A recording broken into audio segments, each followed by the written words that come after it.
Well, right now, Donald Trump is increasing his attacks on the media, blaming what he calls biased coverage for his falling poll numbers. He tweeted, "I am not only fighting crooked Hillary, I'm fighting the dishonest and corrupt media and her government protection process. People get it." Is that true? Joining us now is Alan Colmes, host of The Alan Colmes Show, nationally syndicated by Fox News Radio, and Tammy Bruce, radio talk show host and Fox News contributor both. You guys, according to Donald Trump, are poor, pathetic people. That's a quote. Well, I am, yeah. I'm a poor, pathetic person. Because we all know that. Yeah, that's what he calls the pundits. Does he have a point on all this, or is he way off base? Well, look, the entire conversation about the presidential race is within media, isn't it? I mean, when we think about what's going on, it's all through this milieu. I think that it's about people who sit back, who have not necessarily been through what Mr. Trump is going through. And we all have opinions, right? I mean, it's like armchair quarterbacks.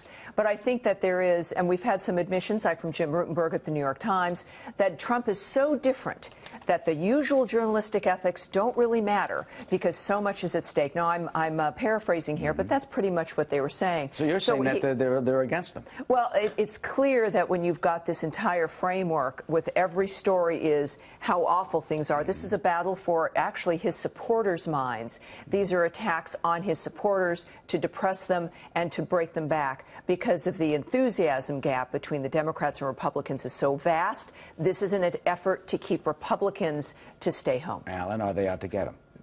I wouldn't say out to get him. It's not the media's fault that he's not doing well. The New York Times, let's not forget, broke the Hillary Clinton email story. The New York Times has not just broken stories that mitigate against a Republican candidate.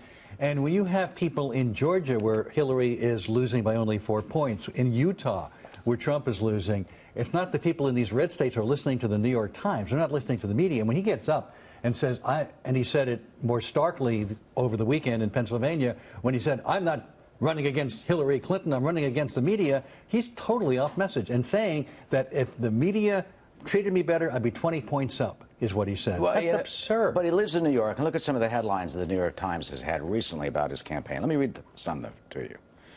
Is Donald Trump a racist? Have they ever said that about another presidential candidate?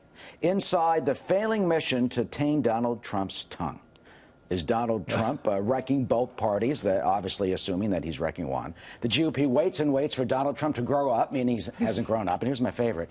He likes Trump. She doesn't. Can this marriage be saved? I mean, it's By the way, he's you also have marriages. the New York Times, you have Maureen Dowd, who continually for years has written against the Clintons. The New York Times is not a monolithic entity that just goes against Trump. So I mean, you know, you're cherry picking here certain headlines that are against Trump, but that doesn't define the whole paper. Alan, Maureen Dowd's not writing headlines at the New York Times. Those are headlines. Some of those are opinion columns. And I think, though, that at the same time, you're looking at the media that is really working specifically. You might cover a story of the Clintons, but the difference here is it becomes a complete narrative and a drumbeat that doesn't stop.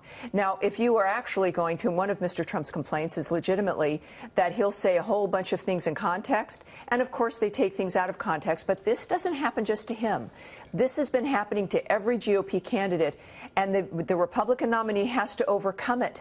But it's important also to let the viewers know this is occurring as a deliberate strategy.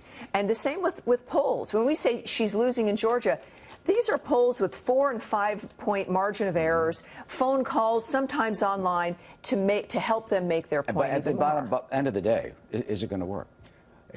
Well, Donald Trump is hurting his own campaign. He does have a campaign people tearing their hair out saying we want to get this guy to stay on message. You have a Republican Party that is now looking at down-ticket races because they can't control this candidate. That's accurate. That's what's going on. But we think that's going on because the media said that. No, it is going on. Mr. Trump says that that's not accurate. Oh, well, he wouldn't lie. So the difference is, but see, this is it. So I guess the media wouldn't lie either. Right. But see, that's the dynamic, and this is what the American people have to realize. Make their own judgments. The media, at this point, the legacy media, is out of the well, that's the debate, and I'm sure it's going to continue, and he'll be tweeting about it for 5 more years at least when he's president. All right. When he's president? Right. Good luck. Good luck with that. When he's president. Thank you.